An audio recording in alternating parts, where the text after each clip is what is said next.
나라가 망했다. 네, 이렇게 얘기를 하셨어요. 네, 안녕하십니까. 신지식인 정인태입니다. 저는 국립한국복지대학교 특임교수를 역임했습니다. 네, 반갑습니다. 네, 은선이님, 윤석열은 무능하고 실패했다. 나라가 망했다. 처음부터 장악해야 할 것을 안 해서 나라가 요지경이 됐다. 언젠간 쫓겨날 것 같다. 네, 이렇게 말씀하셨습니다. 네, 들국한님 반갑습니다.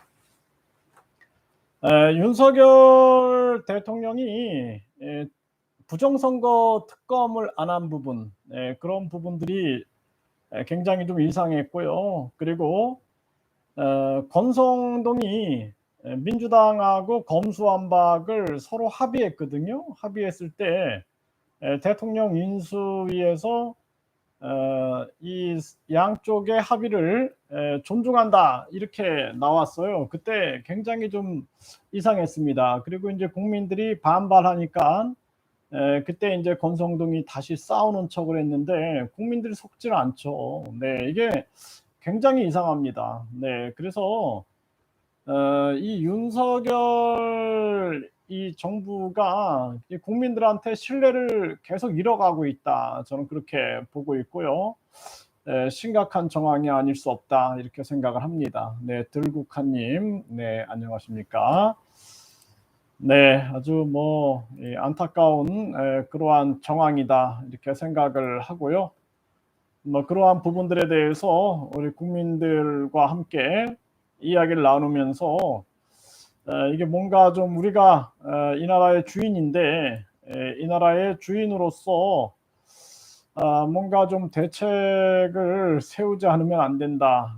그런 생각을 자꾸만 하게 됩니다. 네, 그리고 지금 이 윤석열 이 정부를 과연 이 서민들이 신뢰할 수 있는가, 이러한 부분들을 우리가 생각을 해야 합니다. 네, 큐님, 신지식인 TV가 안 됩니다. 진짜 안타깝습니다. 네. 국민주권회복당에 점점 인원이 많이 들어오기 시작했습니다. 네, 그렇군요. 아유, 다행입니다. 네, 이제 신지식인 TV 지금 됐습니다. 네, 돼서 네, 신지식인 TV 그쪽으로 오시면 됩니다. 네. 지금 뭐 계속 저는 이 참 알 수가 없어요. 네. 왜 이렇게 좀 방해가 굉장히 많아 가지고 컴퓨터 한 대는 완전히 바이러스를 이메일을 통해, 여러분들도 조심하십시오. 이메일로 뭐 이렇게 걱정하는 척하면서 보냈는데 그 이메일 열고 나서 이 바이러스가 감염이 된 것 같아요. 그래 가지고 이 영상이 연결이 안 됩니다. 네, 영상이 연결이 안 돼 가지고 네, 그거는 인제 다시 고쳐야 될 것 같은, 수리를 해야 될 것 같습니다. 네, 그런 정황이고요. 참 이 뭐 가는 길에 방해가 많은 것이 뭐 '나쁜 것은 아니다.' 이렇게 생각을 하고요. 긍정적으로 생각하면서 가려고 합니다. 네, 그렇게 가야죠. 네, 그래서 우리 국민들이 사실상 굉장히 지금 상황을 많이 걱정하고 있는 그러한 정황인데요. 우리가 이제 함께 얘기를 나누면서 문제 해결에 나서도록 하겠습니다. 네, 그래서 계속 함께 뭐 극복을 해 나가야죠. 네. 네, 윤석열 금리 인상으로 국민들 서민 경제 붕괴시키면 탄핵된다.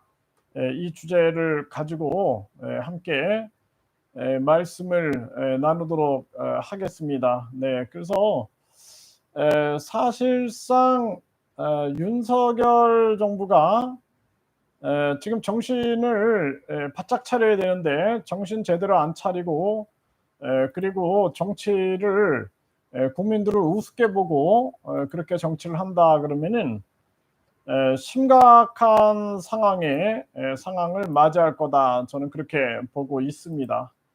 그렇기 때문에 우리 국민들도 강하게 힘을 모아야 된다 이렇게 생각을 합니다. 네, 국민주권회복당.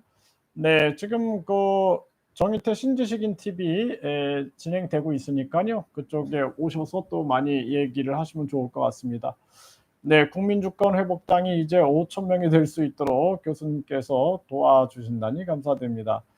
네, 많이 일단은 국민들이 모이고 많은 그 군소 정당들이 함께 힘을 합치는 것이 가장 중요하다 이렇게 생각을 합니다. 네. 네, 이현진님 반갑습니다. 네, 정의태 신지식인 TV 시작을 했고요. 네. 네, 화면이 선명하지 않군요. 네, 정의태 신지식인 TV로 오시면은 괜찮을 것 같습니다. 네, 이재금님 반갑습니다. 김명준님, 윤석열이 할 줄 아는 건 사람 접어놓고 술 먹고 잠자고 사람 접어놓고 술 먹고 잠자고 경찰공화국 한심한 윤석열. 지금도 아무것도 안 하고 무아지경 세월만 보내고 있다 이렇게 얘기를 하시네요. 네, 서PD33님, 윤 대통령은 제발 박정희 대통령처럼 해봐라. 한 번 죽지 두 번 죽냐. 민주당이 입이 딱 벌러지도록 한번 처리해봐라 이렇게. 진짜 뭐 저도 윤 대통령이 잘했으면 좋겠어요. 제발. 근데 이 뭐 김건희 여사 같은 경우에도 솔직히 말씀드리면 신뢰가 가지 않습니다. 예, 신뢰가 가지 않고 윤 대통령이 사실상 부정선거 특검을 했어야 되는 거고, 그리고 또 하나는 검수완박을 이 여야가 합의를 할 때 국회의원 국민 소환제를 외치면서 국민들이 국민투표, 국회 예산 국민투표를 외칠 때 그것을 강하게 외치고 나갔어야 돼요. 그런데 그러한 부분들을 하지 않았죠. 네, 지금 같은 경우에도 사실상 네, 신지식인 영상은 현재 선명합니다. 네, 그렇군요. 네. 그래서 지금 같은 경우에도 사실상 우리가 중요한 부분들은 이 서민 경제를 살려내는 건데 서민 경제가 계속 죽어가고 있단 말이죠. 이게 아주 심각한 문제가 아닐 수가 없습니다. 네, 이거 우리가 국민동의 청원하고 계속 말씀을 나누도록 하겠습니다. 네, 대통령 국회의원 국민 추천제 32명이 동의해 주셨습니다. 네, 대통령 국회의원 국민 추천제. 네, 그래서 대통령과 국회의원을 국민이 추천하는 거죠. 네, 대통령 국회의원 국민 추천제. 네, 32명이 동의해 주셨습니다. 네, 대통령과 우리가 국회의원을 국민들이 추천한다. 네, 뭐 요즘에 인터넷이 워낙 발전이 돼서 충분히 가능한 얘기죠. 네, 그래서 대통령 국회의원을 국민 추천제.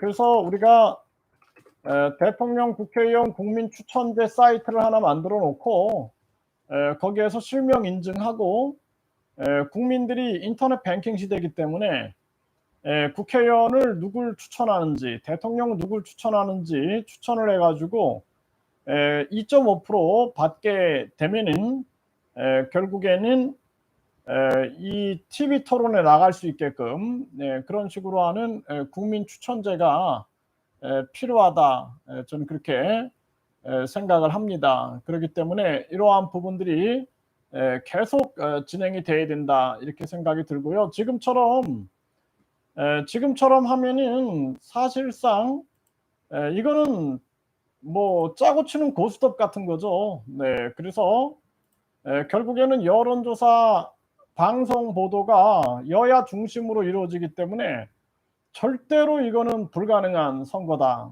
저는 그렇게 생각을 합니다. 선관위원장 대법관 임명 관례 폐지에 관한 국민청원 24명이 동의해 주셨습니다. 그래서 이 국민들이 알아야 돼요. 왜 선관위원장을 대법관이 하면 안 되느냐. 네, 선관위 위원장 대법관 임명 관례를 폐지하라. 선관위 누구도 못 건드려요. 선관위를 누구도 못 건드리는 완전 다이아몬드 방탄을 해버리는 그러한 상황입니다. 그렇기 때문에 선관위 위원장을 반드시 민간인이 맡고 불법이 있었을 때는 바로 처벌을 해야 됩니다. 그래서 선관위 위원장 대법관 임명 관례를 폐지하라. 네, 이 부분에 대해서 국민 동의 청원을 하고 있습니다. 그래서 계속 국민들이 참여해 주셨으면 하고요. 국회의원을 100명으로 축소하고 그리고 국민투표 시민발언제를 해라. 네, 337명이 동의해 주셨습니다. 네, 이것도 계속 우리가 하겠습니다. 네, 그래서 국회의원 100명으로 네, 그리고 국민투표 시민발언제 네, 여기에 대해서 337명이 동의해 주셨습니다. 네, 이제 인터넷으로 우리가 국민 입법제를 하게 될 겁니다. 그리고 국민 소환제도 인터넷으로 하게 되고요.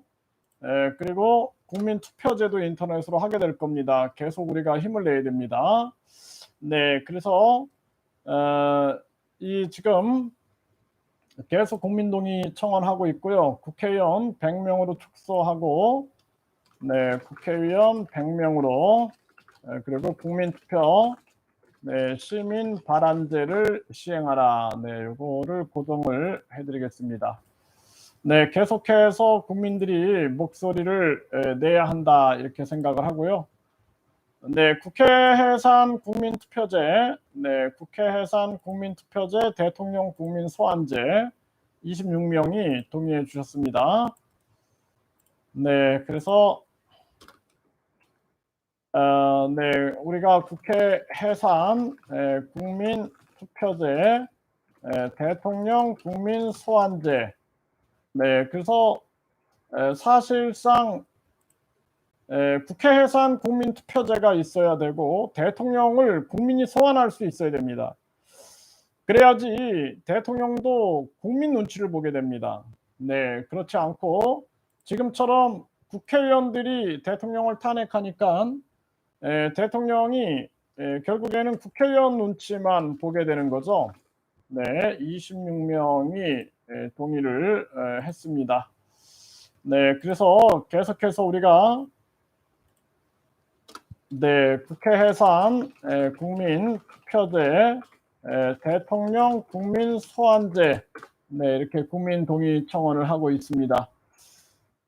네, 계속해서 국민들이 목소리를 내는 것이 굉장히 중요하다 해서 국민 동의 청원 계속 하고 있습니다. 네, 계속 여러분들 참여해 주시길 바라고요. 네, 오늘 또 이제 네, 주제로 돌아와서 주제 얘기를 좀 해보도록 하겠습니다. 지금 이제 이 서민 경제가 아주 어려워지고 있는 그러한 상황입니다. 네, 그래서 상당히 이 서민 경제라는 것이 우리나라가 지금 어려워지고 있는데요. 지금 윤석열 대통령 지지율이 떨어지는 이유는 민생이에요, 민생. 민생의 문제인데 이 민생이라는 것이 뭐냐면 금리하고 물가입니다. 사실 금리하고 물가인데 자, 금리가 계속 올리고 있죠. 지금 금리를 계속 올리고 있어요.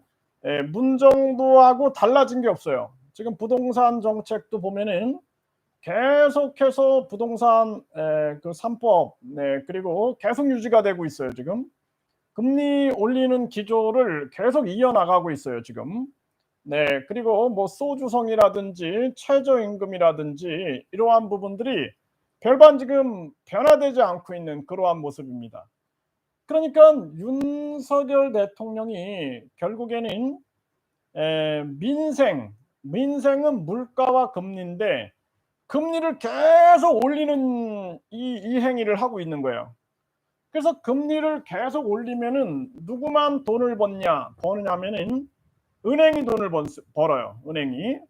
그래서 단군 이래에 은행이 가장 많은 이익을 냈다 그러죠. 그래서 상반기에 26조 원에 26조가 장난이 아닙니다. 이 5조만 투자해도 양질의 일자리가 30만 개가 생겨요. 이 5조가 장난이 아니에요. 5조. 여러분들 생각하세요. 1억, 억, 10억, 100억, 1000억. 그렇죠? 조, 10조. 엄청난 돈입니다. 이거는 우리가 뭐 상상을 할 수 없는 돈인데 26조라는 엄청난 이자 수익이 상반기에 발생이 된 거죠. 단군 이래에 이렇게 은행들이 돈을 번 적이 없다 그래요. 그러면은 이게 윤석열이 뭐 대통령이라고 붙이고 싶지도 않아요. 이럴 때는 제가 왜냐하면은 서민들이 너무나 고통을 겪게 되는 거예요. 그래서 지금 금리를 쫙 올려가지고 은행이 돈을 벌게 만들어주고 또 돈 있는 자들 오늘 보니까 한덕수 총리가 예금이 된 게 부부가 예금된 게 70억이라 그래요. 70억. 예금이 70억이다. 여러분들 한번 생각해 보십시오. 네, 그래서 총리 부부가 은행에 예금한 게 70억이에요. 이거 이자가 어느 정도일까요? 그렇죠? 또 김 여사가 은행에 예금한 게 50억이다. 네, 김건희 여사가 50억. 과학기술부 장관 부부가 은행에 예금한 게 120억이에요. 120억. 엄청나죠? 그러니까 결국에는 만약에 윤 대통령이 대출을 얻어서 생활하고 있다. 대출을 한 5억 얻었다. 그러면은 아마 이 정책에 대해서 눈에 불을 켜고 막을 겁니다. 분명히 그럴 거예요. 그런데 그렇지 않고 김 여사가 50억을 예금을 하고 있는 상황. 한덕수 총리가 부부가 70억, 과기부 장관이 120억, 부부가 120억을 예금한 상황입니다. 이건 팩트예요. 그렇죠? 그리고 지금 중요한 측면들은 뭐냐면은 이러한 이자를 올리는 이유가 도대체 뭐냐라는 거예요. 이거 특정한 소수는 돈을 벌어요. 소수는 돈을 벌고 다수는 굉장히 피를 흘려야 되고 심지어는 목숨을 던져야 됩니다. 그래서 요즘에 계속 사람들이 자살을 하고 있는 그러한 상황들이 발생되는 거예요. 지금 대한민국이 안 그래도 자살률이 높아요. 하루에 42명이 죽고 한 달에 1200명이 죽고 1년에 15,000명이 죽는데 그리고 서민 경제는 붕괴되고 있는 거예요. 지금 붕괴되고 있습니다. 서민 경제 좋다고 말하는 사람이 있습니까? 그래서 서민들이 정말 반지하에서 올라와 가지고 월세로 살다가 전세로 살다가 또 대출 좀 얻어 가지고 자기 집 마련을 했는데 그냥 가계부채가 1900조 상황에서 금리를 계속 인상을 시켜버리는 거예요. 금리를 인상하는 거예요. 그러면 어떻게 될까요? 서민들은 내 집 마련을 못하는 거예요. 지금 서민들은 집을 내놓고 있는 거예요. 이제 이자 못 내 해갖고 집을 막 내놓고 있는 겁니다. 그러면 그 집들을 그 경매로 막 나오는 집들을 누가 살까요? 돈 있는 자들이 또 사는 겁니다. 그들이 다 자산 매입을 하는 거예요. 그래서 이 우리나라 이 지금 정치가 과연 왜 이렇게 흘러가고 있느냐 이런 거를 우리가 생각을 해야 됩니다. 그래서 미국이 지금 금리를 계속 올리고 있어요. 미국이 왜 금리를 올릴까요? 한번 생각을 해보세요. 금리를 왜 미국이 올릴까요? 미국이라는 나라는 기축통화국가예요. 기축통화국가고 미국이라는 나라는 기축통화의 패권을 계속 쥐고 있는 거예요. 그러니까 누구도 기축통화에 도전하면 용서를 안 해요. 일본도 세계경제 2위로 올라오니까 바로 찍어 눌러버리죠. 네, 바로 찍어 누르고 일본이야 뭐 패전국이었으니까 미국에 꼼짝 못하고 말을 들을 수밖에 없는 거죠. 그러니까 미국은 지금 입장에서는 이거 지금 제가 또 얘기를 할게요. 네. 제가 자유민주주의자입니다. 자유민주주의자고 한미동맹이 강화돼야 된다. 그리고 한미일 안보동맹은 강화돼야 되고 대한민국은 자유민주주의 국가들과 연대해야 한다. 저는 이거 먼저 전제로 깔게요. 왜냐하면 아주 미국을 비판하면은 아주 빨갱이로 몰아버리는 이상한 전체주의적 그 개념을 가지고 있는 사람들이 있어요. 그래서 잘하는 건 잘하는 거고 못하는 건 못하는 거다라고 비판할 수 있어야 되는 거예요. 그거 굉장히 중요한 겁니다. 박정희 대통령도 노무현 대통령도 잘한 것도 있고 못한 것도 있는 거예요. 사람은 누구나 잘한 것도 있고 못한 것도 있는 거지 다 잘하면 신이죠. 네, 그렇기 때문에 우리가 미국이 지금 우크라이나하고 러시아하고 전쟁이 일어났어요. 전쟁이 일어나니까 공급에 혼란이 와버린 겁니다. 공급에 혼란이 와버렸어요. 공급에 혼란이 와버리니까 결국에는 이 공급의 혼란을 풀어야 되는 게 굉장히 중요한 겁니다. 그런데 공급에 혼란이 와 있었는데 그런데 갑자기 물가 잡는다고 금리를 올리고 있는 거예요. 이게 말이 안 되는 논리를 펼치고 있는 겁니다. 이게 거짓말을 하고 있는 거예요. 거짓말을 하고 있는 거예요. 예를 들어서 수요가 있고 공급이 만나는 점이 가격인데 공급이 없는 거예요. 지금 공급이 안 되고 있는 거예요. 공급망에 문제가 생겨버린 거예요. 그러면은 어떻게 해야 돼요? 공급을 풀든지 대체할 수 있는 것들을 공급하든지 이렇게 해서 문제를 해결해야 되는데 미국은 지금 꼼수를 쓰고 있는 거예요. 그래서 미국의 은행, 우리는 한국은행이 국가 겁니다. 우리는 한국은행. 그래서 대통령이 이렇게 임명을 하죠. 그래서 한국은행은 국가 거예요. 근데 미국의 사기업 은행들의 연합체가 미국 연준입니다. 그게 미국 중앙은행이에요. 그러니까 참 이상하죠? 미국의 중앙은행은 연방준비이사회 이렇게 얘기를 해요. 그렇죠? 연방준비이사회 해가지고 사기업 은행들의 연합체입니다. 그래서 자기들이 배당도 받아가요. 배당도 받아갑니다. 한국은행이 배당 안 받아가죠? 그런데 이들은 배당을 받아가요. 배당을 받아가는 거예요. 그리고 여러분들이 잘 알다시피 지금 세계 금융을 지배하는 것은 유태인들이 지배하고 있는 거예요.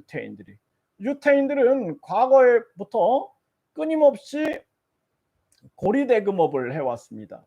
그러니까 고리대금업이라는 것을 많은 종교 국가에서는 그거를 비판을 했어요. 왜냐하면은 우리가 땀 흘려서 농사를 짓고 그리고 뭔가를 얻어내는 거 이런 거는 이런 게 좋은 거지.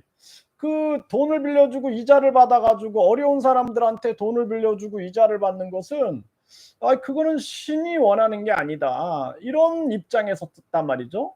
그리고 유대인은 계속 핍박을 받다 보니까 유대인이 했던 일이 그 고리대금업을 했던 거예요. 고리대금업. 그 속에서 금융을 발전시킨 겁니다. 그러니까 유대인들이 주식이라는 것도 개발하고 주식 거래소도 만들어대고 그러면서 많은 금융을 장악하고 왔던 거예요. 그러다가 결국에는 미국 연방준비이사회를 장악하게 되는 거죠. 그러다 보니까 이게 사은행 연합체단 말이에요. 그러니까 이 사람들이 어떤 자기들의 이익을 위하여 어떠한 생각을 하는지를 감시를 해야 되는 거예요. 그래서 트럼프 대통령 때 트럼프가 연준이 미쳐가고 있다 막 이렇게 비판도 하고 막 그랬어요. 그래서 연준이 미쳐가고 있다. 지금 딱 그 표현이 맞아요. 연준이 미쳐가고 있다라는 거예요. 왜냐하면은 지금 세계의 기축통화, 세계 우리가 무역 결제할 때 달러로 하잖아요. 세계 기축통화국인 미국이 달러를 킹 달러를 만들고 있는 거예요. 킹 달러. 예, 그래서 달러를 계속 올리고 금리를 계속 올리니까 어떤 일이 생겨요? 그러니까 미국인들은 달러를 가지고 부동산 쇼핑도 하고 자원 쇼핑도 하고 각종 세계의 이 자원들을 다 저렴하게 살 수가 있는 겁니다. 반면에 가난한 나라들은 어떻게 돼요? 가난한 나라들은 굶어 죽게 생기는 거예요. 그러니까 가난한 나라들이 지금 막 부도가 나는 거예요. 부도가 나가지고 난리가 나고 사람들이 막 굶어 죽고 아사해 버리는 겁니다. 이런 상황이 생기는 거예요.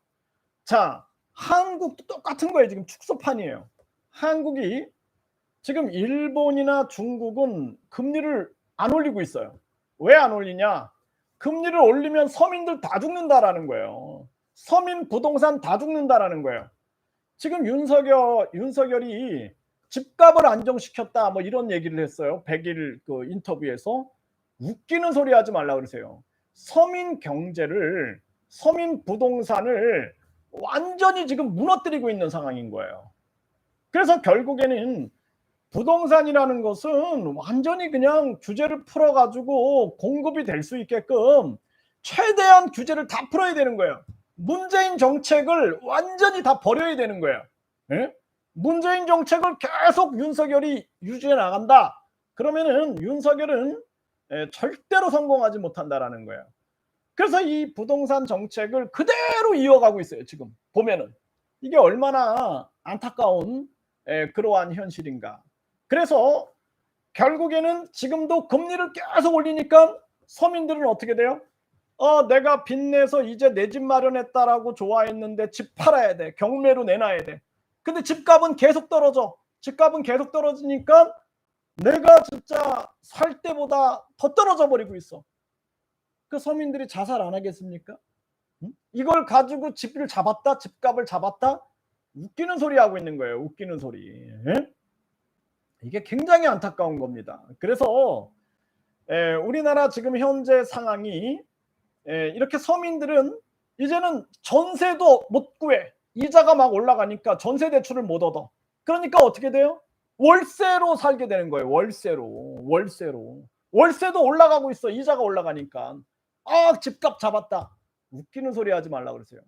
결국에는 서민들은 전세금을 가지고 전세를 가지고 돈을 모아가지고 내 집을 마련하는 게 꿈인데 월세로 다 나가버리고 애들 학원비 나가 요즘에는 애들이 고기 좀 사주세요. 그럼 고기 못 사준다는 거예요. 예? 이게 물가를 잡기는 개커녕 물가를 잡습니까? 지금 윤석열이 국민을 속이고 있는 거예요. 이거는 무슨 집값을 안정시켰다라고. 지금 서민들 현장에 가보세요. 서민들이 이제 대출 얻어가지고 집을 사가지고 이제 결혼 준비했는데 집값이 올라가가지고 이자가 올라가가지고 결국에는 월급 탄 게 다 이자로 나가고 있어요. 네? 전세가 없어가지고 월세로 하는데 앞으로 내 집 마련의 꿈이 없어져 버렸어요. 이런 얘기를 하고 있는데 무슨 집값을 잡았다고 자화자찬을 하고 앉아 있습니까? 이게 아주 심각한 문제가 아닐 수가 없다라는 거예요. 저는 윤 대통령이 한미 동맹을 복원한다. 그리고 또 중국에 대해서 좀 강경한 태도를 갖고 북한에 대해서 단호한 태도를 갖기에 이런 건 참 잘한다. 저는 박수를 보냈어요. 참 보냈어요. 근데 정책을 펼치는 걸 보면은 소수만 특혜를 받는 거예요. 그래서 이자를 막 올려놓고 소수만 누구 코인 투자한 사람들 비탄감 해줄게. 또 어디 자영업자 몇 명 집 비탄감 해줄게. 이런 정책만 쓰는 거야. 다수는 다 피해보고 있어. 소수만 그냥 한다. 국민들의 불만이 터져 나오니까 윤석열 지지율이 20대로 떨어지는 거예요. 지금 앞으로 더 떨어집니다. 지금 공급의 문제이기 때문에 윤석열은 동남아를 뛰어다니고 바이든이 사우디 간 것처럼 사우디 가가지고 우리 좀 기름 좀 싸게 살 수 있게 해달라. 또 우리가 밀이 부족하면 밀 나는 나라에 가가지고 외교할 생각은 안 하고 무슨 놈의 이자를 올리고 있어요 지금. 응? 아니 김건희 여사가 50억 예금 있고 총리가 70억 예금 있고 과기부 장관이 120억 예금 있으면 이 사람들은 걱정이 없는 거야. 행복한 거지. 행복한 비명을 지르고 있는 거예요. 근데 서민들은 어떻게 돼요? 서민들은 죽어나가는 거야. 예? 아 진짜 저 귀여운 아가들한테 소고기라도 사주고 싶은데 아니 돼지고기라도 사주고 싶고 아니 치킨이라도 사주고 싶은데 그냥 부모가 이 그냥 등골이 휘어 가지고 허리띠를 계속 졸라맬 수밖에 없는 그러한 정황이다라는 거예요. 그러니까 결국에는 서민들은 절망 속에서 벼랑을 오르고 있는 그런 상황인데 이걸 모르고 권성동이가 무슨 술잔치를 했네. 이준석하고 권력 다툼을 하다가 졌죠 이번에.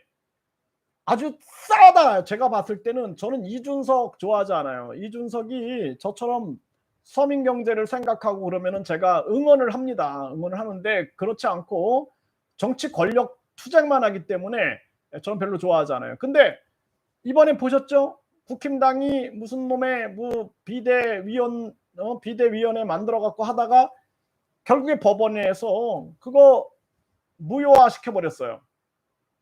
그래서 그 주호영이 결국에는 비대위원장직을 수행할 수 없게끔 돼버렸어요. 그 싸요, 싸. 똑같은 거예요. 이준석이나 주호영이나 윤석열이나 권성동이나 다 똑같은 거예요. 개망신 당해도 싸다. 저는 그렇게 생각을 하고.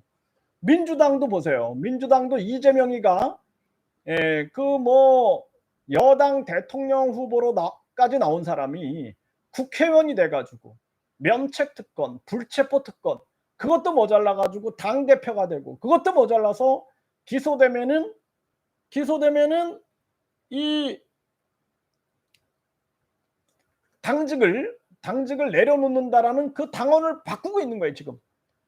이게 얼마나 창피한 일입니까? 그렇기 때문에 우리 국민들이 이러한 여당 야당을 믿을 수 있는가 한번 생각을 해봐야 되는 거예요. 이렇게 계속 가면은 우리나라 미래가 없습니다. 미래가 없어요.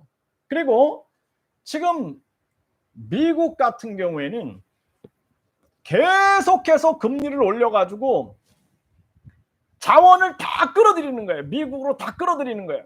네, 그래서 삼성 빨리 와. 미국에다가 11개 반도체 공장 지어. LG 니네도 와. 현대차 니네도 와. 또 누구야? 그 SK 니네도 와. 그래가지고 미국의 재무장관이라는 옐렌이나 또는 파월 이 연준 의장이나 바이든이 계속 뒤통수를 후려치고 있는 거예요. 네. 그 바이든이 현대차 뭐라 그랬어요? 현대차에서 투자해 준다니까 땡큐 막 이러고 있었죠. 네?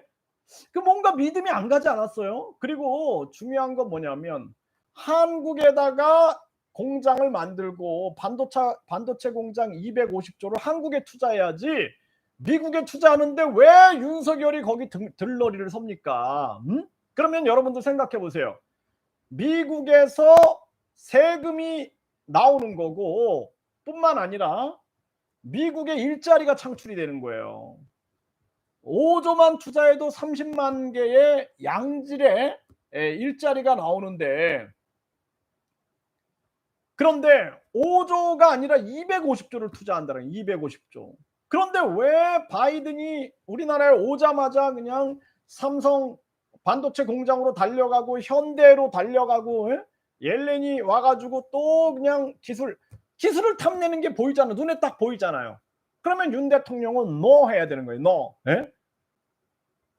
그 바이든이 땡큐 할 때 윤석열은 no 해가지고 반드시 한국에다 투자해 주세요. 그리고 한국의 지방 소멸 지역을 경제 자유 지역으로 지정하겠습니다.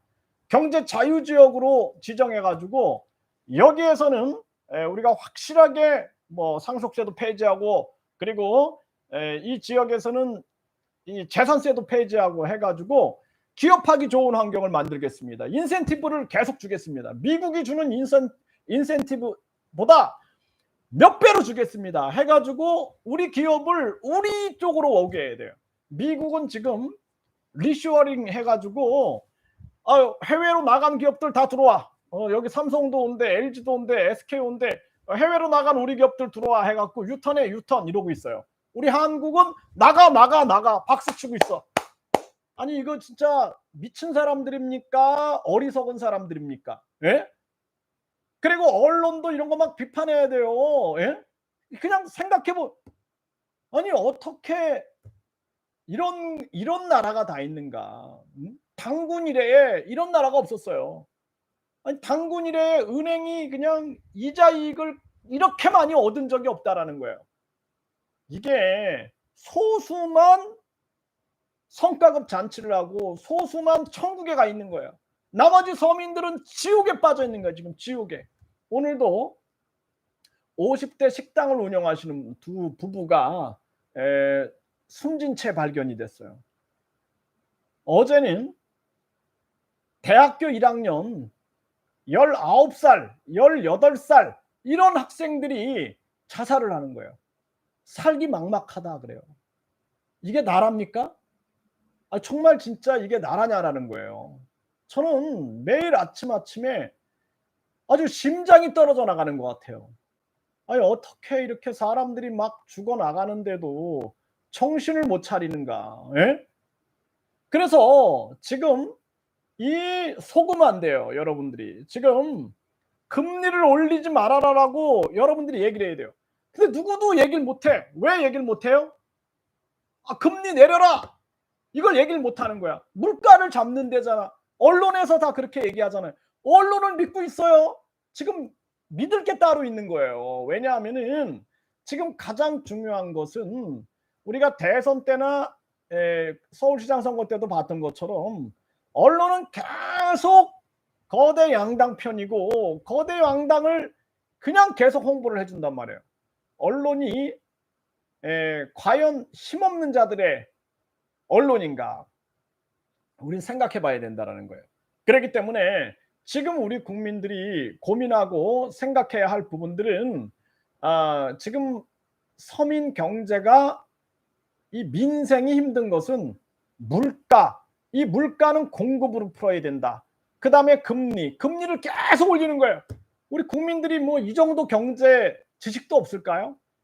눈 가리고 아웅하는 거예요. 눈 가리고 아웅하는 겁니다. 그래서 우리 국민들이 이 부분에 대해서 강력하게 얘기하고 윤석열은 이렇게 하다가는 탄핵당합니다. 저부터도 저는 자유민주주의자예요. 저는 아주 반민주당. 저는 아주 민주당이라 그러면은 아주 저는 치가 떨리는 사람이에요. 왜냐하면은 그들이 그동안 말도 안 되는 소주성이나 검수완박이라든지 부동산 3법이라든지 각종 그냥 말도 안 되는 그러한 짓거리들을 많이 했기 때문에 저는 아주 반민주당 거기에다가 반공산주의자고 반사회주의자고 저는 반중 반북 이런 사람인데 윤석열이 잘한 것은 그거예요. 북한한테 좀 이렇게 강한 자세로 나가고 중국한테도 약간 강한 자세로 나가고 한미동맹을 복원시키려고 하는 거. 근데 제일 잘못한 게 우리 지금 대기업들이 다 미국에다가 뭐 한다는데 거기 들러리 서고 있어. 그거 보면서 나는 저 사람이 한국의 대통령인가 아니면은 미국의 무슨 뭐 부통령인가 알 수가 없는 거예요. 저는 말이 안 되는 그러한 상황이다. 저는 그렇게 생각을 합니다. 그리고 대한민국이 지금 살아남기 위해서는 지금 일본이나 중국이 금리를 안 올리고 있어요. 안 올리고 있죠? 못 올리고 있어요. 왜? 금리 올리면은 서민 부동산 다 박살나고 서민 경제 박살나고 그리고 자영업자 박살나는 거예요. 그러니까 중국이나 일본은 코로나 충격에서 가시지 않았습니다. 우리는 낮은 퍼복할게. 우리는 낮은 퍼복할 테니까 미국이 금리를 올리든 말든 우리는 낮은 퍼복할 거야. 이러고 있는 거예요 지금. 근데 한국은 어때요? 응? 바이든 형님 잘하십니다. 우리는 바이든 형님의 딸랑딸랑입니다 하면서 우리 삼성이 11개가 갑니다. LG가 갑니다. SK가 갑니다. 또 뭐 그러니까 하청업체들, 배터리 하청업체들이 다 미국으로 가고 있는 거예요 지금. 네? 그럼 한국은 어떻게 돼? 한국의 저출산 문제는 어떻게 하고, 한국의 이 서민 경제는 어떻게 하고, 자살률은 어떻게 하고, 그리고 고령화 문제는 어떻게 하냐라는 거예요. 그러면서 국민연금을 올려야 되느니 양자택일해라, 국민연금 올릴까 아니면 65세부터 받을까, 이런 논리를 펼치고 있는 거예요. 우리 국민들은 이놈들아 폐지해라 그래. 폐지하고 자율가입으로 해버리고 우리가 그동안 낸 거 이자까지 쳐갖고 다 돌려달라 이렇게 얘기를 해야 돼요. 의료보험도 강제 있을 수 없어. 우리가 저 뭐 의료보험을 들든 그거 강제시키지 마라. 계속 강제를 시키는 거예요. 강제. 그래가지고 우리나라에게 계속 뭐 반려동물 보유세니, 반려동물 의무보험제니, 뭐 의료보험, 산재보험, 고용보험, 국민연금 다 강제 시켜가지고 국민들을 지배하고 있는 거예요. 그렇기 때문에 우리 이 국민들이 분명하게 알아야 된다. 그러니까 윤석열은 금리 인상으로 서민 경제를 계속 붕괴한다라면은 민생은 물가하고 금리인데, 이 금리가 올라가면 올라갈수록 어떻게 돼요? 돈은 은행으로 몰리게 되고, 그리고 이런 사람들이 투자를 안 해. 투자를 안 하기 때문에 어떤 문제가 터져요? 결국엔 일자리가 없어지는 거예요. 일자리. 미국은 고용 지표가 좋아요. 고용이 잘 되고 소비 지표도 좋아. 네, 고용과 소비라는 경제의 이 양맥이 튼튼하게 버텨주고 있는 거예요. 한국은 지금 어때요? 고용 안 돼. 거기에다가 소비 안 되고 있어. 그러니까 어떻게 돼요? 소비가 안 되니까 생산을 못 하는 거예요. 물가가, 이 원자재가 공급이 안 되니까 생산이 안 돼. 그런 고로 일자리가 없어져 버리는 거예요. 일자리가 없어져 버리는 겁니다. 결국에는 서민 경제는 붕괴될 수밖에 없는 거예요. 서민들은 완전히 스태그플레이션으로 가가지고 경기 침체 속에서 물가만 올라가는 거예요. 계속 물가도 올라가고 금리도 올라가고 환율도 올라가고 해가지고 바이든과 이 연준 파월 의장하고 옐렌의 이 잔머리에 내가 속지는 않는 것 같아요. 그냥 거기에 합류하고 있는 것 같아요. 합류하고 있는 모습이다. 안타까운 일이 아닐 수가 없다. 저는 그렇게 생각을 합니다. 그렇기 때문에 이런 부분들에 대해서 국민들이 몫을 내야 되는 거예요. 몫을 내서 금리 내려라. 이거 니네가 지금 계속 금리 올려가지고, 예를 들어서 사과가 공급이 안 돼. 10개밖에 없어. 그러면 그 물가가 계속 올라가면 누구만 살 수 있어요? 돈 있는 자만 살 수가 있는 거예요. 돈 없는 자들은 이제 지갑을 다 닫아야 돼. 그러니까 서민들이, 젊은이들이 뭐라 그래? 무소비 운동. 오늘 나 10원도 안 썼어. 밖에 나가면은 그냥 지갑 다 털려. 그러니까 아예 지갑을 그냥 안 갖고 나가. 이런 얘기를 하고 있는 거예요. 그러면은 여러분들 생각해 보세요.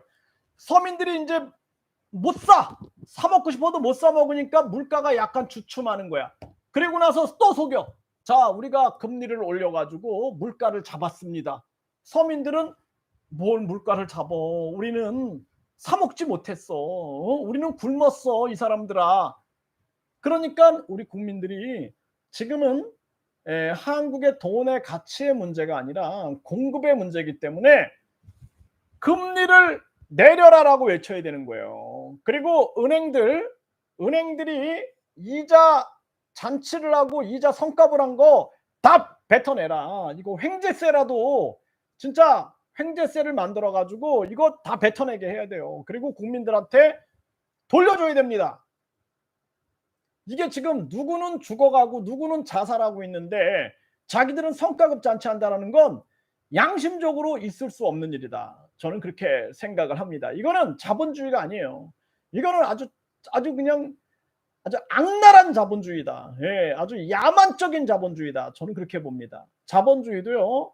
중요한 것은 인간을 널리 이롭게 할 때 자본주의가 빛이 나는 거지. 자기가 돈을 벌기 위해서 다른 사람은 자살하고 죽어도 나만 돈 벌면 된다라는 것은 이거는 악랄하고 아주 사악한 아주 야만적인 자본주의다. 저는 그렇게 생각을 합니다. 그렇기 때문에 우리 국민들이 이자 내려라. 윤석열 이자 내려라 라고 분명히 얘기해야 돼요. 이거 한국은행 그 총재란 말도 쓰지 않겠다. 저는 이 한국은행장이죠. 아니 무슨 자기가 은행의 황제입니까? 무슨 한국은행 총재라고. 그 한국은행장 그 사람 난 이름도 몰라요. 응? 이름도 모르고 그 사람은 진짜 국민들이 소환해 갖고 탄핵을 해버리든지 윤석열이 알아서 해임을 시켜버리든지 교육부 장관이 5살 아이들을 초등학교에 입학시킨다. 국민들이 반발해가지고 결국에는 사임했죠. 그렇죠? 이것처럼 지금 한국은행장이 지금 하고 있는 짓거리가 서민들이 엄청나게 죽어갈 일인 거예요. 근데 우리 서민들이 지금 말을 못하고 있어. 말을 못하고 있는 거예요. 이게 뭐 물가를 잡기 위해서는 그러면은 그렇게 하는 건가? 그냥 금리를 올려야 되는 건가? 그리고 돈 있는 자들은 금리가 올라가 가지고 이자 수입이 많은 게 당연한 건가? 은행은 지금 26조 상반기에 26조 수익을 올린 게 당군 이래에 아주 큰 실적을 올린 게 너무나 잘한 건가? 이러면 안 된다라는 거예요. 그게 아니라 강력하게 이 문제에 대해서 우리 국민들이 5세 아이들을 초등학교 입학시키는 걸 처리하라라고 하는 것처럼 금리 인상을 처리하라. 일본하고 중국을 봐라. 이 사람들은 지금 코로나 이 여파가 아직도 서민들을 괴롭히고 있다. 올릴 수가 없다 우리는. 저금리를 유지하고 있는 거예요. 미국이 그러든지 말든지 거기에 빨려 들어가면 안 되는 거예요. 미국은 지금 자기들 금리 계속 올려가가지고 그래가지고 완벽하게 자원을 다 끌어들이고 있는 거예요. 그러니까 미국 사람들이 달러가 높아졌으니까 유럽 가가지고 부동산 쇼핑하고 있는 거예요. 그걸 빨리 알아야 되는 거예요. 지금 왜 그래요? 왜?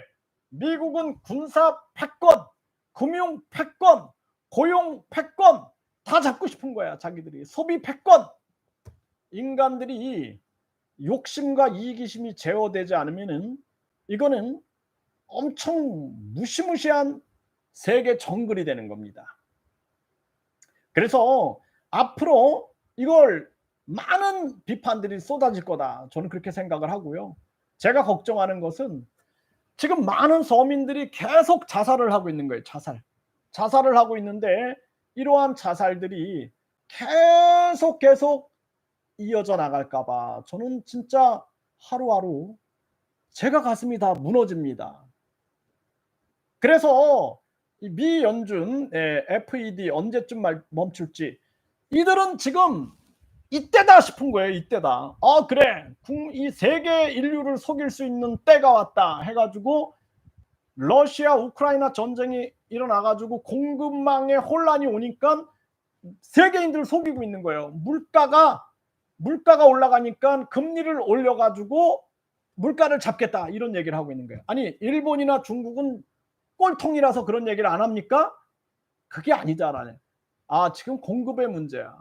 돈의 문제 아니야. 그러니까 일본도 거리를 두고 있는 거예요. 지금은 미국이 우리가 안보적으로는 한미동맹하고 한미일 안보동맹하자 하지만 경제는 이거 아니다라고 노라고 해야 돼요. 그리고 삼성, LG, SK, 현대차 한국에다 줘. 한국에서 계속해서 우리가 인센티브 주고 경제 자유 지역 만들어 가지고 우리가 밀어붙여 가지고 전개할 테니까 우리 이 나라에서 일자리를 창출하고 이 나라의 부강을 위하여 움직여야지. 다 해외로 빠져나가. 다 해외로. 그러면은 대한민국은 뭐가 됩니까? 저출산으로 망해. 고령화로 망해. 자살률로 망해. 그리고 서민경제 붕괴, 그리고 강력범죄 증가, 부정부패 증가 해가지고 기업은 다 해외로 빠져나가. 이 나라는 망하는 수밖에 방법이 없어요. 그렇지 않습니까?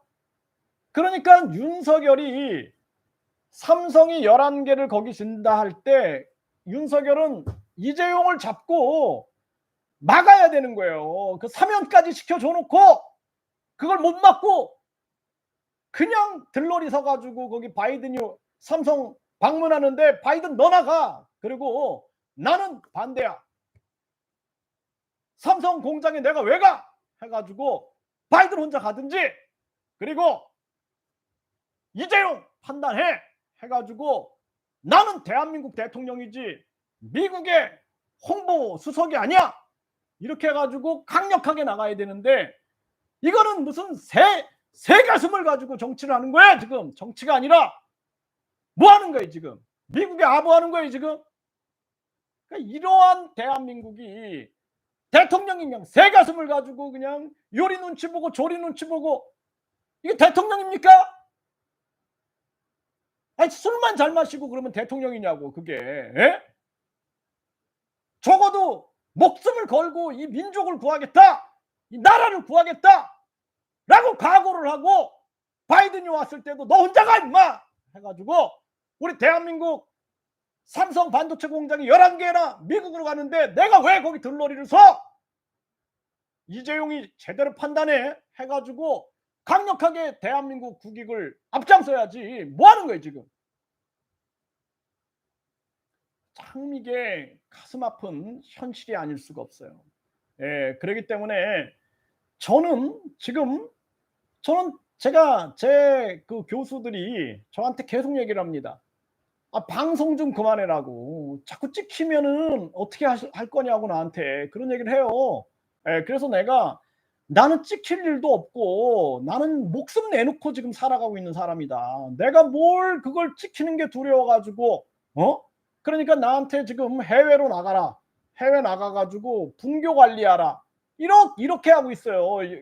그 내가 왜 분교를 관리하냐? 당신들이 가서 관리하면 되지. 왜 나한테 자꾸 해외로 내보내려고 그러냐 나를. 응? 그러니까 저는 그렇게 생각을 합니다.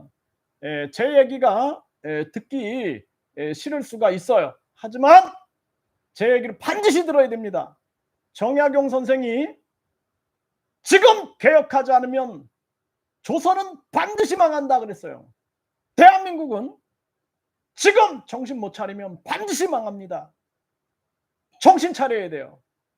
지금 우리가 정신 차려야 됩니다. 정말 정신 차려야 되는 거예요. 그러지 않으면 대한민국 반드시 망합니다. 저출산 망해요. 고령화 망합니다. 그리고 자살률 망하고 서민경제 붕괴 망하고 외국인들 다 들여와가지고 외국인 한다. 외국인 범죄 천국이 되고 마약 천국이 됩니다. 그리고 윤석열 같은 대통령이 있는 한 대한민국은 더 힘들어져요. 나는 윤석열이 정신 차리길 바랍니다. 바이든이 왔는데 바이든 너나 가 해야 되는데 거기 쫄랑쫄랑 쫓아가가지고 박서해가지고 11개 삼성 공장을 미국에 짓는다. 현대차 공장을 미국에 짓는다. LG, SK, 빌 게이츠까지 와가지고 그냥 우리나라의 의료, 바이오 생명 과학을 노리고 있는 거 아니에요. 한국의 과학 기술을 자기들이 가져가가지고 자기들의 과학 기술 패권을 가지려고 하고 있는데 거기 박수치고 앉아있고 이게 뭐 하는 겁니까? 이게 대한민국 관료들이에요. 한국의 관료들이 미국에 얼마나 많은 재산을 가지고 있는지 다 조사해야 돼. 이거 다 조사해가지고 미국에다가 왜 지금 미국의 국익을 위하여 움직이고 있는지를 우리가 분명하게 밝혀내야 된다. 저는 그렇게 생각을 합니다. 우리는 대한민국인이지 미국의 속국이 아니란 말이에요. 그리고 중국 공산당과 북한 공산당하고 강력하게 맞서서 대한민국을 지켜내고, 지금 우리는 정말 운명의 순간에 놓여져 있어요. 그렇기 때문에 우리가 반드시 정신을 차려야 된다. 저는 그렇게 말씀을 드리고요. 제가 이 방송을 하는 이유는 제발 언론도 그렇고 바른 소리 좀 해라. 제발 눈치 좀 보지 말고 제발 바른 소리 좀 해라. 윤석열이 대통령이지만 국민이 고용한 거예요. 국민이 고용해가지고 국민이 월급 주고 있는 겁니다. 국민이 주인이에요. 국민이 주권자입니다. 그렇기 때문에 왕처럼 떠받들면 안 돼요. 잘못할 때는 잘못했다라고 강력하게 얘기를 해야지 이 나라가 바로 가지. 그렇지 않고 계속해서 아부라 떨고 그냥 환관 내시들처럼 딸랑딸랑 거리다가 나라 망하는 겁니다. 그렇기 때문에 우리 국민들이 진짜 정신을 바짝 차려야 된다. 저는 그렇게 생각을 합니다. 빌 게이츠가 와가지고 4차 산업혁명에 바이오 생명과학 기술을 가져가려고 온 거 아닙니까? 그리고 바이든이 옐렌이 와가지고 한국의 4차 산업혁명 기술 반도체하고 각종 자율 운전 기술 이거 다 가져가가지고 미국에다가 공장 다 만들어 놓고 나중에 법인세 올리고 뒤통수 맞아갖고 국제 거지꼴이 나고 나라가 망해가지고 진짜 완전 세계에서 이방인 취급받고 그러면서 그게 좋겠습니까? 정신 차려야 되는 거예요. 그렇기 때문에 지금 우리 대한민국의 가장 슬픈 현실은 애국자들이 정치를 할 수 없게끔 만들어 놓은 거예요. 애국자들이 정치 못하게끔 만들어가지고 결국에는 계속해서 정당 보조금, 선거 보조금, 선거 보정금, 특활비 받아가지고 자기들이 그냥 자기들의 세상을 만들어 놓고 그것도 모자라가지고 완전히 지금 내각제로 간다 이러고 있죠. 그러니까 이 지금 주호영이나 윤석열이나 권성동이나 이준석이나 다 똑같은 거예요. 똑같은 거 보면은 수준이 안 보이나요? 지금 저 비대위원장 그거 보면서 수준 안 보여요? 이재명이 저 당권 당직자가 기소되면은 당직을 잃어버린다 그 방탄 당원 만드는 거 보면 수준이 안 보입니까?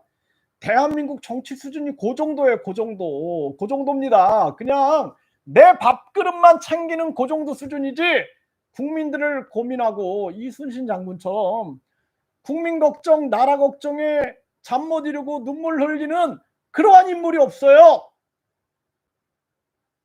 우리나라에 이순신 장군, 김자진 장군, 이병철 회장, 정주영 회장, 박정희 대통령 이런 사람들이 나와야 되는 거예요.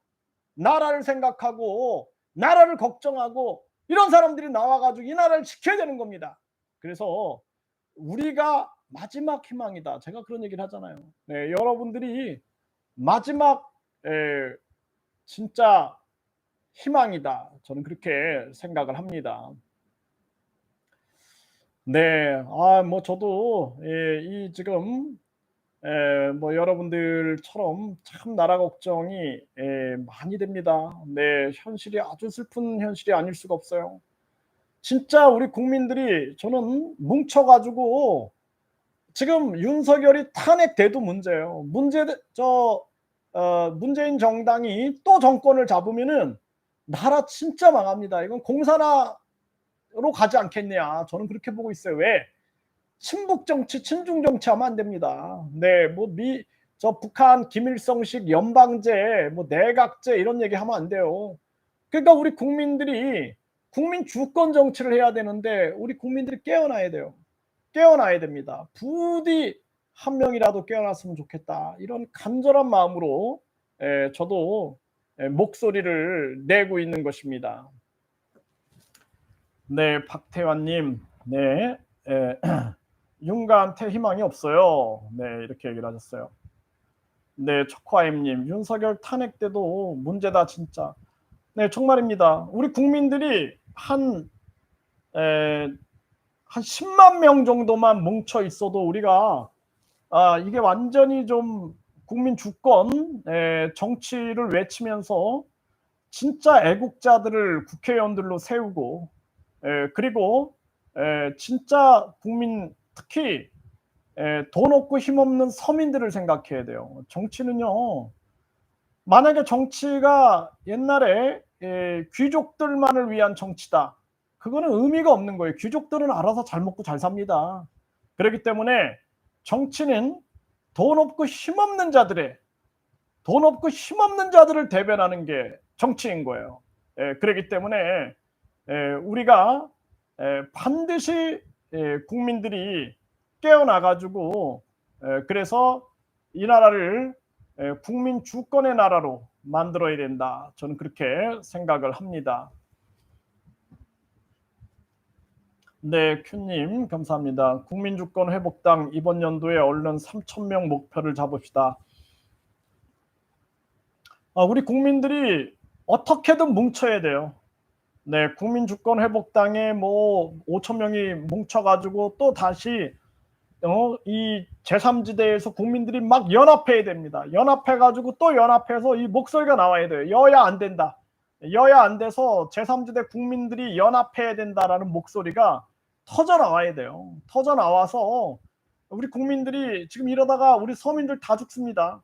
네, 우리 서민들이 아주 고난 속에서 하루하루를 절망 속에서 살아가야 돼요. 그렇기 때문에 이 우리 서민들이 반드시 들고 일어나고 그리고 뭉쳐야 된다. 저는 그렇게 생각을 합니다.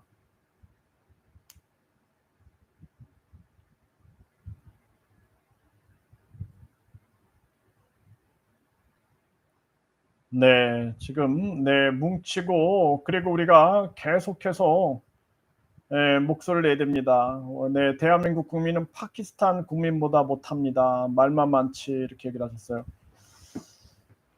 네, 큐님 감사합니다. 2024년 총선 투표지에 국민주권회복당이 나올 수 있도록 홍보 열심히 해야 합니다. 네, 뭐 국민들이 하여튼 어떻게든 뭉쳐야 됩니다. 어떻게든 뭉쳐가지고 뭐 국민주권회복당도 나오고, 네, 국민권익당도 나오고, 국민주권당도 나오고, 뭐 자유시민당도 나오고 해가지고 결국에는 하나로 뭉쳐야 돼요. 하나로 뭉치지 않으면 거대 양당을 무너뜨릴 수가 없습니다. 이제 19개월 후에 총선이 있는데 뭉쳐야 됩니다. 네, 뭉쳐서 애국자들이 뭉쳐서 반드시 저 거대 양당을 무너뜨리고 그리고 국민 주권 국가로 만들어서 이 나라가 반드시 국민의 나라라는 것을 보여주고 북한 공산당과 중국 공산당이 넘보지 못하게끔 네, 그리고 미국도 마찬가지인 거예요. 우리가 한미동맹 그리고 한미일 안보동맹을 하지만 우리는 친미파가 돼서도 안 되고 친일파가 돼서도 안 됩니다. 우리는 반드시 국익파가 돼야 되고 그리고 대한민국파가 돼야 돼요. 대한민국파. 국민파가 되고 국민주권파가 돼야 된다. 이것이 굉장히 중요한 그러한 과제다라는 것입니다. 네, 위기의 대한민국 국민 주권이 아니면 답이 없습니다. 남경애님. 네, 맞습니다. 국민들이 주인이잖아요. 네, 주인이기 때문에 국민들이 절대적으로 뭉쳐야 된다.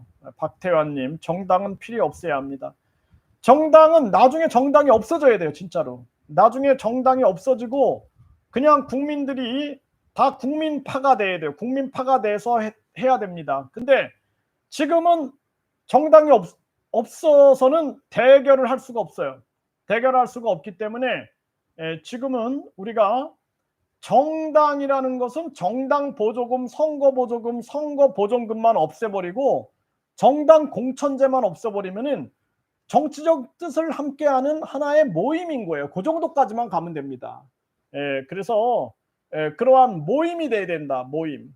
그래서 정당 보조금, 선거 보조금, 선거 보존금 없애고 그 다음에 정당 공천제 없애고 그러면은 정치적 뜻을 함께하는 사람들의 모임인 거예요. 정치적 뜻을 함께하는 사람들의 모임은 중요한 거다. 저는 그렇게 생각을 합니다.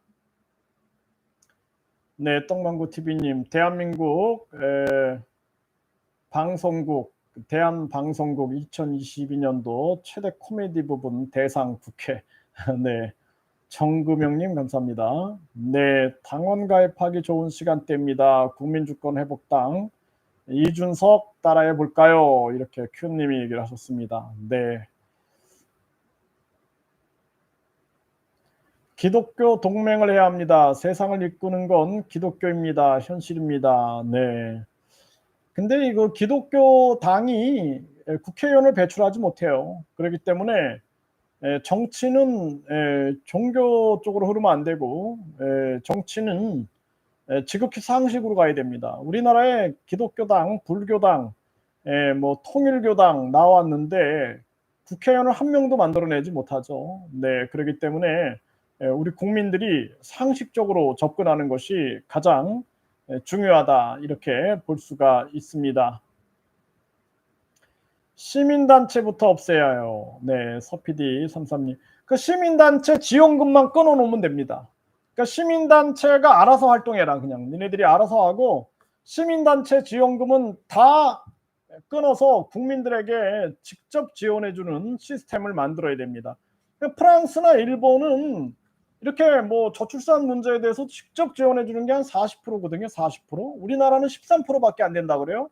그러니까 결국에는 직접 지원해줘야지 저출산 문제가 해결되지. 그렇지 않고 중간에서 이놈이 해먹고 저놈이 해먹으면은 이 절대로 이거는 해결할 수 없다. 저는 그렇게 생각을 합니다. 네, 고객님, 국민주권연합. 네, 좋습니다. 여러분들도 단체를 자꾸 만드세요. 네, 뭐 국민주권연합도 만들고 국민주권연대도 만들고 또 뭐 국민주권 회복도 만들고 해가지고 여러분들의 그 작은 단체들이 나중에 다 같이 연대해야 돼요. 총연대를 해가지고 그래서 힘을 합쳐야 됩니다. 네, 힘을 합쳐야 돼요.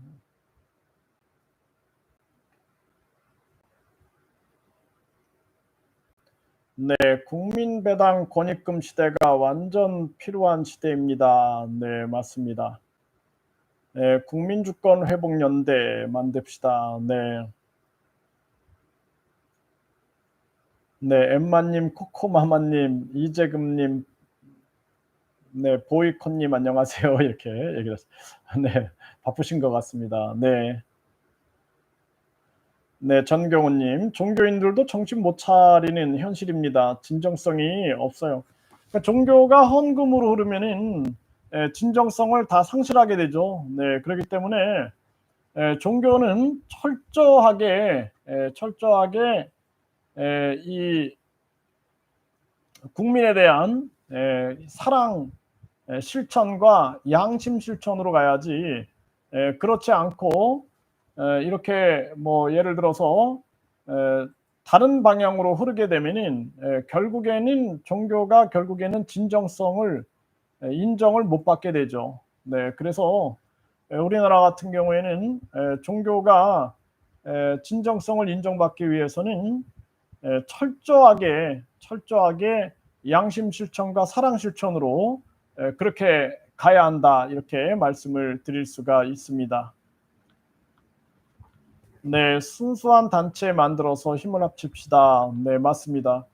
순수한 단체들이 막 만들어져야 돼요. 자발적으로 계속 만들어져야 됩니다. 만들어져서 그런 풀뿌리 단체들이 나중에 연대하고 힘을 모아야 돼요.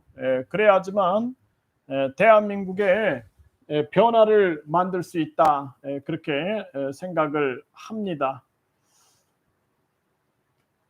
네, 여러분들도 계속해서 우리가 힘을 모으고 계속해서 연대하고 연대만이 희망이다 이렇게 생각을 하면 좋겠습니다. 네, 코코마미 TV님 이제 듣기만 하려고요. 화이팅 이렇게 하셨네요. 네, 노점협회 떡망고 TV 네. 네, 계속 국민들이 이렇게 네, 네이버 카페 국민주권회복당이 있습니다. 이렇게 얘기를 하셨습니다. 네, 뭐 각 단체마다 한 1000명씩 모여갖고 뭐 진정성 있는 사람들이 좀 많이 뭉쳐지면 좋겠다 이렇게 생각을 합니다. 계속 국민들이 뭉치고 힘을 모으는 것만이 그게 희망이고 길이다 이렇게 생각을 하게 됩니다. 네.